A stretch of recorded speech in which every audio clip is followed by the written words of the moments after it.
حضرت انس رضی اللہ تعالیٰ عنہ روایت کرتے ہیں کہ میں ایک دفعہ نبی کریم صلی اللہ علیہ وسلم کے ساتھ تھا. حضور صلی اللہ علیہ وسلم نے ایک چادر اوڑی ہوئی تھی جس کے کنارے بڑے سخت اور کھردرے تھے. ایک اعرابی آیا, اس نے چادر کو کھینچا, زور سے پکڑ کر کھینچا, اور اتنے زور سے کھینچا کہ حضور کریم صلی اللہ علیہ وسلم کی مبارک گردن پر اس کے نشان پڑ گئے.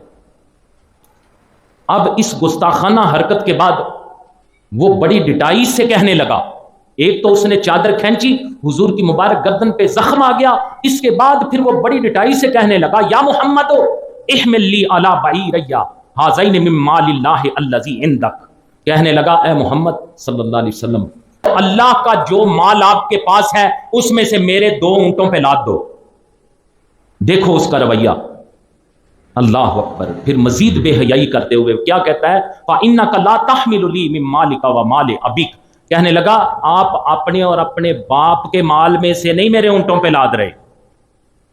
دیکھیں اس کا رویہ آنے والے عربی کا. ایک تو چادر زور سے کھینچی, حضور کی مبارک گردن زخمی ہو گئی, پھر کہنے لگا کہ اللہ نے جو مال دیا ہے میرے ان 2 اونٹوں پہ لاد دو, اور ساتھ یہ بھی کہا کہ یہ جو تم مال لادو گے یہ کوئی آپ نے اپنے باپ کے مال سے نہیں دینا. اللہ اکبر. ایسی گستاخانہ جسارت پر سراپا رحمت نبی میرے آقا کریم صلی اللہ علیہ وسلم نے ذرا بھی برہمی کا اظہار نہیں فرمایا. حضور کی حلم و بردباری کا ایک نمونہ آپ کے سامنے رکھ رہا ہوں. آج کسی کی طرف گھور کے بندہ دیکھتا بھی نہیں, جو ہی نظر اٹھا کے دیکھ لو وہ کہتا ہے کہ مجھے گھور رہا ہے. اور لوگوں کی گھورنا چیک کرنے والوں, دیکھو اپنے نبی کا اخلاق, کہ جس شخص نے آ کے چادر کو کھینچا, مبارک گردن زخمی ہو گئی, پھر کہنے لگا اللہ کے مال میں سے جو اللہ نے آپ کو دیا اس میں سے مجھے دو, اور پھر ساتھ یہ کہتا ہے کہ جس مال سے تم نے دینا یہ تمہارا اور تمہارے باپ کا نہیں. دیکھو اپنے محبوب کا اخلاق. حضور نے اس سے کوئی برہمی نہیں برتی, حضور نے ناراضگی کا اظہار نہیں کیا, بلکہ حضور خاموش ہوئے اور مسکراتے ہوئے ارشاد فرمایا, المال مال اللہ وانا عبدہ. مال تو اللہ کا ہی مال ہے اور میں اللہ کا بندہ ہوں. اللہ اکبر. پھر حضور کریم صلی اللہ علیہ وسلم نے فرمایا, یقاد منک یا اعرابی ما فعلت بی. حضور کریم صلی اللہ علیہ وسلم نے فرمایا, اعرابی تو نے چادر کھینچ کے مجھے بڑی تکلیف دی ہے, میں اس کا ضرور انتقام لوں گا. اب سنیے آگے.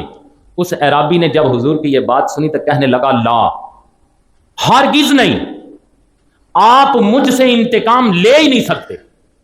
نبی کریم صلی اللہ علیہ وسلم نے پوچھا, لیما, کیوں لگ رہا ہے تمہیں کہ میں تم سے انتقام نہیں لوں گا؟ اللہ اکبر. عربی نے کہا, لِأَنَّكَ لَا تُكَافِئُ بِسَيِّئَةٍ سَيِّئَةً. کہنے لگا, مجھے پتا ہے کہ آپ برائی کا بدلہ برائی سے نہیں دیتے. جب اس کی یہ بات سنی تو حضور مسکرا پڑے اور حکم دیا کہ اس کے 1 اونٹ پر 2 بوری جو کی لاد دو اور 2 بوریاں کھجوروں کی لاد دو. یہ ہے آپ کے اور میرے نبی کا اخلاق, حضور کی عظمت کردار. اگر کوئی بدو بھی آ کے چادر کھینچ کے زبردستی سے کوئی ناپسندیدہ باتیں بھی کر دے تو حضور اس کو بھی نواز دیتے ہیں.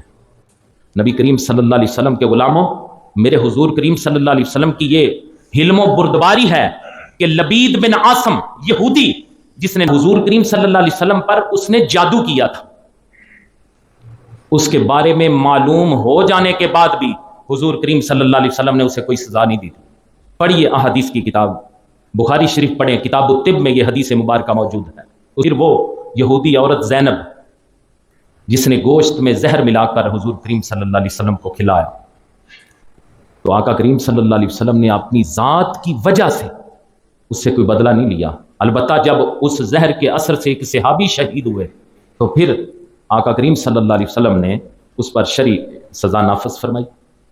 پھر غورث بن حارث نے جب آپ کو شہید کرنے کی کوشش کی, حضور آرام فرما تھے درخت کے نیچے, وہ تلوار لے کے آ گیا, اس نے معاذ اللہ قتل کرنے کی کوشش کی. حضور کریم صلی اللہ علیہ وسلم کو اس پہ جب غلبہ ملا تو آقا کریم صلی اللہ علیہ وسلم نے غلبے کے باوجود اسے معاف کر دیا. یہ کس کا کردار ہے؟ آج ہمیں موقع ملے, ہم ساری زندگی ڈھونڈتے رہتے ہیں کہ اے میری داڑھ تھلے آئے گا تینوں میں پوچھاں. ایک بندہ چند لمحے قبل قتل کرنے کی کوشش کر رہا ہے, حضور اس پہ غلبہ پاتے ہیں, پھر بھی اسے معاف کر دیتے ہیں. اور یار یہ کن کے نبی ہیں؟ یہ کن کے نبی ہیں؟ ہمارے نبی ہیں. تو اپنے نبی کا کردار کس نے اپنانا ہے؟ یہودیوں نے، عیسائیوں نے، ہندوؤں نے، سکھوں نے، بدھ متوں نے، کن لوگوں نے حضور کا کردار اپنانا ہے؟ ہم نے اپنانا ہے۔ یہ ساری باتیں میں اس لیے بیان کر رہا ہوں۔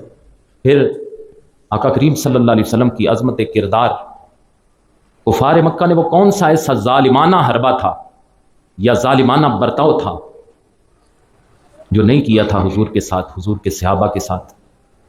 لیکن فتح مکہ کے دن جب یہ سارے جباران قریش مہاجرین و انصار کے لشکروں کے محاصرہ میں تھے، مجبور تھے، اور حرم کعبہ میں خوف اور دہشت سے کانپ رہے تھے، اور انتقام کے ڈر سے ان کے جسم کا رواں رواں لرز رہا تھا، تو رسول رحمت صلی اللہ علیہ وسلم نے اس وقت ان مجرموں کو یہ فرما کر چھوڑ دیا کہ جاؤ، آج تم سے کوئی مواخذہ نہیں، تم سب آزاد ہو۔ یہ کس کا کردار ہے؟ کیا ہم نے کبھی کوشش کی کہ کسی پہ غلبہ پا کے جب کوئی مجبور ہے تو اسے معاف کیا ہو؟ یہ کس نے کرنا ہے؟ حضور کا یہ جو کردار ہے کس نے اپنانا ہے؟ یار ہم نے اپنانا ہے، یہ کسی اور مذہب نے اپنانا ہے؟